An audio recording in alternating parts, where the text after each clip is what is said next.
За сайн байцгаана уу. За эмпати сургуулийн математикийн эсэлтийн шалгалтын бид нар бодлогоодыг бодож байгаа тий. За одоо дараагийн бодлогоодыг бодоход бэлэн боллоо. За ингээд 11-р бодлого. За 91-ийг анхны тоо үржүүрт задлж бичнэ гэж. За тэгвэл хариунаас нь шалгая бид нар. Анхны тоо гэдэг бол үрд ба нийтлэл хуваагддаг тоонууд тийм үү? За тэгэхээр А хариуд нь за 3 бол анхны тоо мөн. Тийм үү? Үрд ба нийтлэл хуваагдана. За 17 анхны тоо мөн. За бас үрд ба нийтлэл хуваагдана. За гítлийн 2-ын үржүүр бол 51 гарч байгаа. 91 гарахгүй байна тийм. Тэгэхээр энэ хариу бол биш гэсэн үг. За одоо дараагийн хариуг шалгая. За энэ хоёр үржүүр бол 77 гарч байгаа. За хоёуд анхны тоо байна. Гэхдээ үржүүр нь 77. Тэгэхээр хариу бас биш. За энэ хоёулаа анхны тоо 7 13. За үржүүр нь 91. За тэгэхээр энэ хариу бол энэ шийдийн хариу болох нэ. Энэ бодлого юм те. За 12. За дараах бутархайнуудыг жишээж өсгөрмөр байрлуулаарай гэж. За энэ бутархай сайн ажиллах юм бол хойр үүдэн дандаа ерөнхий вартай байна. 16 гэх. За хэрвээ бутархай жишгтээ хойр нь ижилхэн байх юм бол бид нар хүртүүрүүдийг жишгэх ёстой. Өөрөөр хэлбэл 7, 5, 11 жишгэх ёстой. За өсгөрмөр гэхээр өсгөрмөр бичээ 5, 7 за тэгээ 11 багаас их рүү чинь те. За хойр нь адилхан учраас энд бол 16 орлуудаад өгчнө, бичиж өгчнө. За ингээд 5, 7, 11 гэхээр В хариун зөв гэсэн үг те. За 13 дугаар бодлого. За энэ 25 бүхэл 132 см-ийг миллиметр болгоорой гэж. За тэгвэл бид нар 1 см 10 мм-тэй тэнцүү тийм үү? За тэгвэл энэ ясаар би энийг 10-аар үржүүлэх ёстой шүү дээ. 25 132-ыг 10-аар үржүүлэх ёстой. За 10-аар үржүүлнэ гэдэг чинь цэг хойшоо 1 орон шилжин тийм үү? Тэгэхээр цэг маань одоо 3-ын хард ирэх юм байна.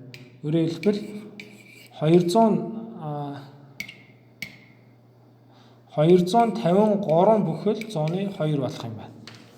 За энэ бол С хариу тий. За 14 дугаар бодлого. Малчин 1200 малтай. Бүх малын 30% нөхөр бол малчин хэдэн нөхөртэй вэ гэж. За тэгвэл нийт мал бол 1200. За 1200 бол 100% гэж үзнэ. Тэгвэл бид нар 30% нөхөр буюу 30% нь хэд вэ гэдэг олох хэрэгтэй. За энийг олох хэрэгтэй тий. За тэгвэл энийг 1% нь хэд вэ гэдгийг олъё. Өөрөөр 1200 100-д хуваа. 1% нь 12 байна. 12 таа тэнцүү. Тэгвэл 30% нь хэд вэ гэхээр 30-ыг 12-оор үржүүлнэ. 360 өхөртэй тэнцүү юм байна. Өхөртэй байсан байна тий. 360 өхөртэй байсан.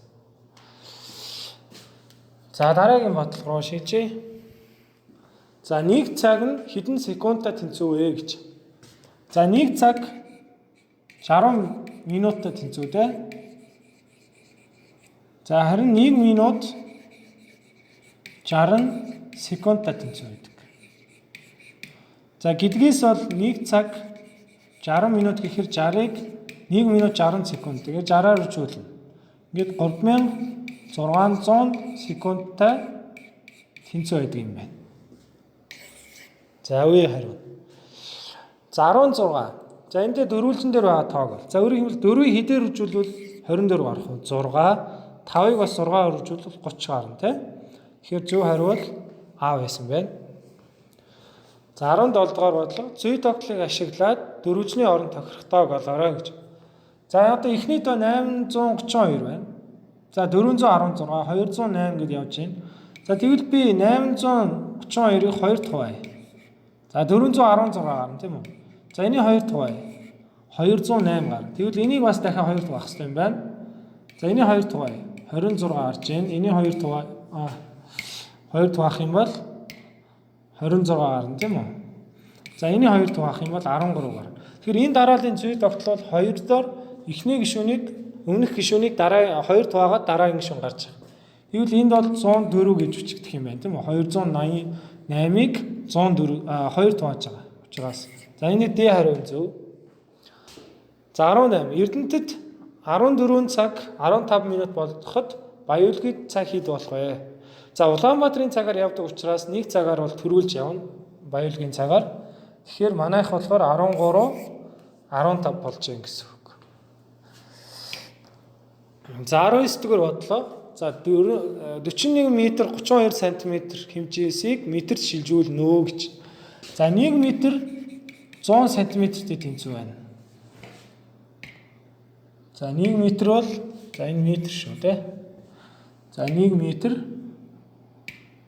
100 см-тэй тэнцүү. За тэгвэл 41 м гэдэг бол 4100 см-тэй тэнцүү. За тэгвэл 41 м 32 см гэдэг бол 4100-ээр 32-ыг нэмээд 4132 см байна. За одоо энийг метр болгоно гэдэг чинь 4132-ыг 100 хуваах хэрэгтэй тийм багасгах байгаа учраас за ингээд 100 хуваахтаа яах вэ?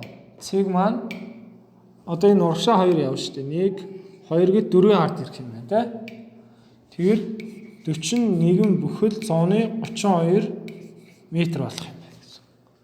За ингээд зөв хариу болохоор А хариу байсан байна тийм. За 20 дугаар бодлого.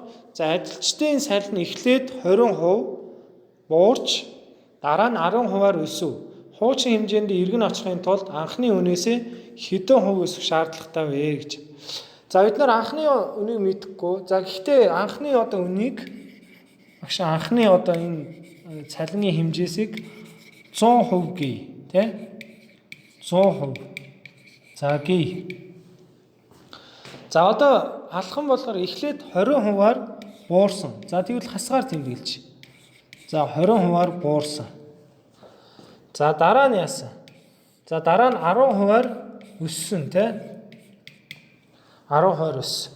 За тэгвэл нийт 100% гэсэн учраас 20%-аар буурахтаа 100-аас би 20 хассан шүү дээ тий. 80% болно. За тэгвэл энэ 80% болсон байна. 80% нь үлдсэн байна тий. За тэгээд 10%-аар нэмэгдэн гэдэг чинь 100 дээр 10-ыг нэмнэ тийм үү? Тэгэхээр 110% болно. 110% болцсон байна. За одоо энэ хоёр үржүүлээ. За энэ бол 8800 болоод энийг одоо 100 хувач. Тэгвэл 88% болсон байна. Одоо 20%-аар буураад 10%-аар өссөн гэхээр нийтээ 88% болсон байна. За анх би 100% гэж үзсэн учраас одоо яах вэ? 100% хүрэхийн тулд 100-аас 88 хасна. Тэгэхээр 12% дахин одоо өсгөх шаардлагатай гэсэн үг. Өсгөх шаардлагатай. Өсгөх шаардлагатай.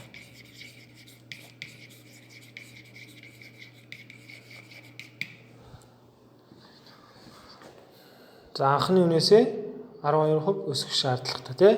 Хуучин хэмжээндээ очихын тулд. За тэгээд зөв хариу бол С байсан байна. За ингээд анхаарал тавьсанд баярлалаа.